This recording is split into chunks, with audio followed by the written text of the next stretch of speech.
All praises si Mr. M sa The Voice Generations coaches na sina Chito Miranda ng parokya ni Edgar, Billy Crawford at Julian San Jose. Ikinagulat din ni Mr. M si Stel ng SB19 na first time niyang ma-meet sa show. Presence niya, presence lang eh. Talbog na ako eh. Wala na akong masabi, wala na akong mapintas.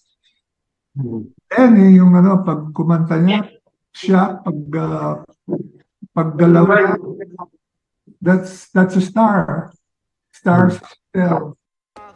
Abangan sa The Voice Generations kung paano manliligaw ang mga coach para sila ang piliin ng contestants. Hindi mawawala ang asaran at pasaring ng mga coach. Doon kayo sa pinaka may mahabang experience.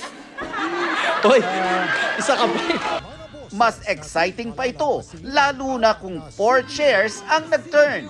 Abangan din ang mga exciting at heartwarming stories ng mga contestants sa journey nila sa The Voice Generations.